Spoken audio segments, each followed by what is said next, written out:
Olá pessoal, hoje é o dia 2 de novembro de 2024.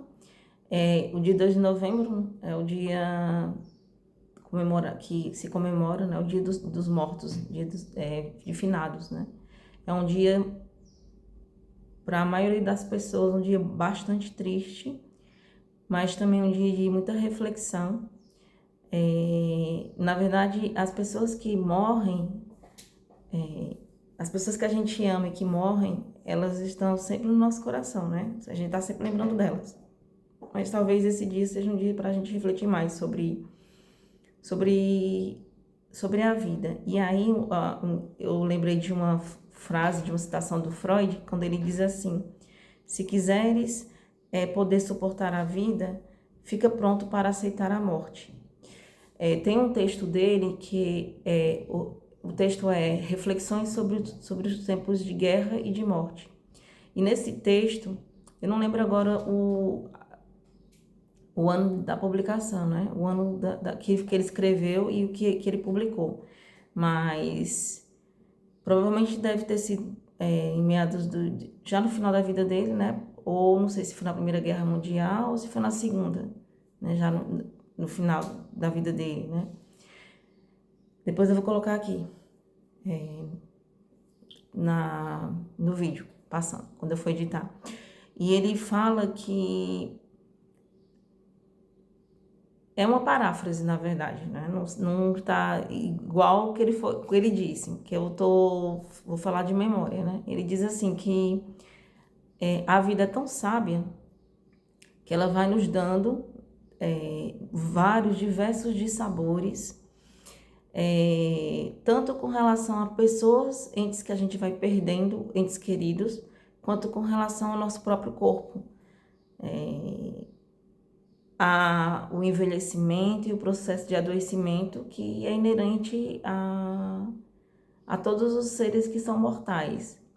E isso vai fazendo com que a gente vá aceitando o processo do morrer. No geral, você vai passando tanto, você vai sofrendo tanto, e aí o sofrimento e a dor, né? A dor no caso das doenças, que você vai aceitando, vai ficando mais tolerável a ideia de que um dia tudo vai acabar. E talvez ele fale isso porque por várias questões que ele estava vivendo na vida dele, na época, né? Na época que ele escreveu esse texto, estava vivenciando uma guerra, né? Ele tinha acabado de perder uma filha muito querida e ele próprio estava passando por vários problemas relacionados a um câncer de palato que ele desenvolveu, que ele teve e que tratou por muitos anos. Mas, e aí com relação à morte, com relação ao luto, tem uma psiquiatra que desenvolveu, que estudou, né, sobre os estágios do luto, e aí ela fala, o nome da psiquiatra é Elizabeth Kubler-Ross, não sei se está certa a pronúncia. Essa psiquiatra, ela fala dos estágios do luto, né? Então, teoricamente, teríamos 5 estágios do luto, né? O primeiro estágio é a negação, o segundo é a raiva, o terceiro a barganha, o quarto a depressão, o 5 a aceitação. Porém, cada pessoa, ela passa por esses estágios, eles não são estanques, superei um, logo entra o outro estágio, não. Depende da pessoa. Tem pessoas que passam por esses estágios do luto mais rapidamente, tem pessoas que passam mais tempo, tem pessoas que passam uma semana, meses, e tem pessoas que levam anos, né, nesses estágios, nesse processo de aceitação. E eu gostaria de ler aqui uma poesia do Pablo Neruda, quando ele fala sobre a saudade, né? Então, o que fica quando a gente passa por esses estágios do luto, né? Quem já perdeu pessoas muito queridas, assim, elas sabem do que eu estou dizendo. O que fica é só a saudade. Então, a gente vai lembrando das coisas boas, dos momentos bons. A gente vai querendo compartilhar coisas que a gente está vivendo no momento presente com a pessoa, só que ela não está mais aqui. E aí fica a saudade. Então eu vou ler a poesia do Pablo Neruda e depois eu vou mencionar duas ou três estratégias que a gente pode utilizar para que a gente possa, como Freud diz, né, aceitar a morte a partir do momento que a gente consegue viver a vida. Então, saudade, é o nome da poesia. Saudade é solidão acompanhada. É quando o amor ainda não foi embora, mas o amado já. Saudade é amar um passado que ainda não passou. É recusar um presente que nos machuca. É não ver o futuro que nos convida. Saudade é sentir que existe o que não existe mais. Saudade é o inferno dos que perderam. É a dor dos que ficaram para trás. É o gosto de morte na boca dos que continuam. Só uma pessoa no mundo deseja sentir saudade, aquela que nunca amou. E esse é o maior dos sofrimentos, não ter por quem sentir saudades, passar pela vida e não viver. O maior dos sofrimentos é nunca ter sofrido. E a gente pode até pensar que pelo medo de perder, a gente pode pensar que preferiríamos não desenvolver laços sociais, né? Mas quando a gente não desenvolve laços sociais, a gente não vive. E a tristeza, por mais penosa que ela seja, ela nos faz experimentar os sentimentos próprios do humano, do ser humano, né? Coisa que só o polo da alegria não nos traria. Com relação a perder alguém, isso, por pior que seja, por mais doloroso que seja, pode nos ensinar a valorizar mais a vida. Tem uma citação muito legal que é de domínio público, mas eu não sei quem foi que escreveu, que diz assim: até nas flores vê-se a diferença da sorte. Umas enfeitam a vida, outras enfeitam a morte. E pensando aqui, a partir de estratégias que a própria psicologia positiva ela oferece, eu lembro que eu estava vendo uma palestra do fundador da psicologia positiva, né, o Martin Seligman, e ele diz nessa palestra que ele, como psicólogo, chegou a ser um dos o presidente, eu acho, ou vice-presidente da APA, né, Associação da Psicologia Norte-Americana, e em alguns momentos ele se estressava, ele se enfesava, ele se afetava muito por coisas que aconteciam no dia a dia dele, né? Ele é um ser humano também, claro. E aí um dia o filho dele fez uma observação, né? Que aí eu vou tentar lembrar mais ou menos, porque faz tempo que eu vi, né? Uma observação de que, queira ou não, ele como psicólogo, né? Como grande representante da psicologia, ele também, de alguma forma, ele deveria ser um exemplo, né? E aí ele foi e refletiu sobre isso e começou a mudar, né? Começou a tentar encarar as coisas de uma forma diferente, né? Então, quando a gente pensa que às vezes a gente fica tão congelado com o medo de viver que a vida passa e simplesmente a gente não vive, ou a gente fica tão atrelado às nossas mágoas que o fato de, por exemplo, a psicologia positiva diz que uma das atividades intencionais que podem nos ajudar, nos orientar frente a esses processos que nos fazem congelar, nos fazem sentir extrema infelicidade, é o perdão, né? Então, não perdoar é como se fosse você segurar essa caneta. Estou segurando a caneta aqui.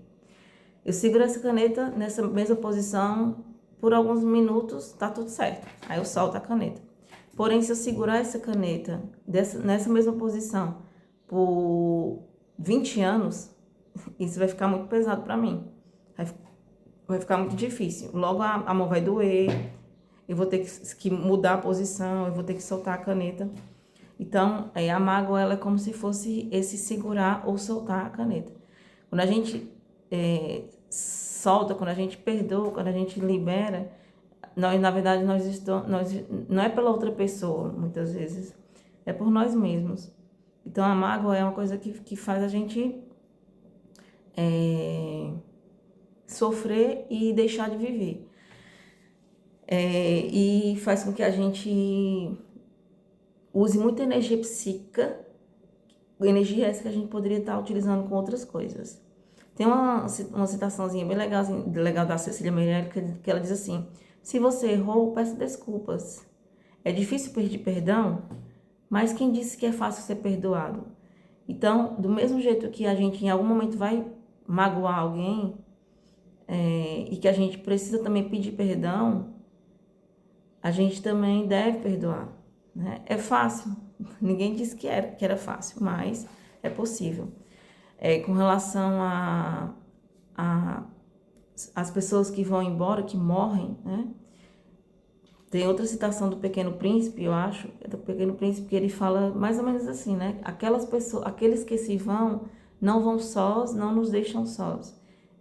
Eles deixam um pedaço de si, levam um pouco de nós. Então, todos os encontros, eles estão contidos nos encontros a despedida, né? Então, a gente encontra alguém e, ao mesmo tempo, com o tempo, a gente vai se despedir dela, né? Até nós vivemos sabendo que um dia nós iremos morrer também.